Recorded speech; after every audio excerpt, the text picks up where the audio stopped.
নির্বাচনে বিশাল জয়ের পর নিজ নির্বাচনী এলাকা ঠাকুরগাঁয়ে সাধারণ মানুষের ভালোবাসায় সিক্ত হলেন বিএনপির মহাসচিব মির্জা ফখরুল ইসলাম আলমগীর। শুক্রবার সকালে তার নিজ বাসভবনে জড়ো হওয়া দলীয় নেতাকর্মী ও সর্বস্তরের মানুষের সঙ্গে শুভেচ্ছা ও কুশল বিনিময় করেন তিনি। এ সময় সাংবাদিকদের সঙ্গে আলাপকালে নির্বাচনের এই ফলাফলকে জনগণের আকাঙ্ক্ষার প্রতিফলন হিসেবে বক্তব্য করেন।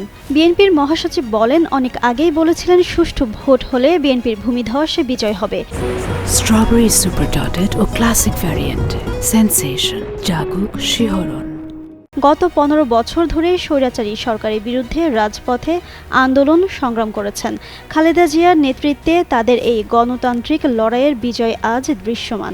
বিএনপির ঘোষিত 31 দফার প্রতি সাধারণ মানুষের পূর্ণ সমর্থন ছিল এবং ভোটের ফলাফলে সেটি প্রমাণিত হয়েছে বলে উল্লেখ করেন তিনি। এও বলেন, বিএনপি কোনো ক্যাডার ভিত্তিক সংগঠন নয়, এটি জনগণের পার্টি। এদেশের মানুষের অধিকার আদায়ের লক্ষ্যে তারা কাজ করছেন।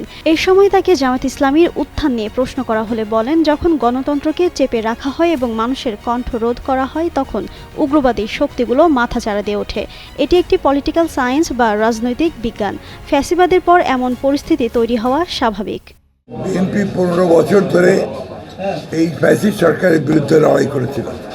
তারও পূর্বে বিএনপির ইতিহাস হচ্ছে স্বৈরাচারের বিরুদ্ধে বেগম খালেদা জিয়ার নেতৃত্বে 9 বছর সংগ্রাম। বিএনপি যে রাষ্ট্র সংস্কারের যে কথাগুলো, যে দাবি দেওয়াগুলো, পয়েন্টসগুলো, সেগুলো জনগণ অ্যাকসেপ্ট করেছে বলেই আজকে এই ল্যান্ডস্লাইড বিক্রি হয়েছে। দীর্ঘ 15 বছর ফ্যাসিস্ট শাসনের ফলে এটা হচ্ছে একটা বিজ্ঞান, পলিটিক্যাল সায়েন্সের একটা অংশ।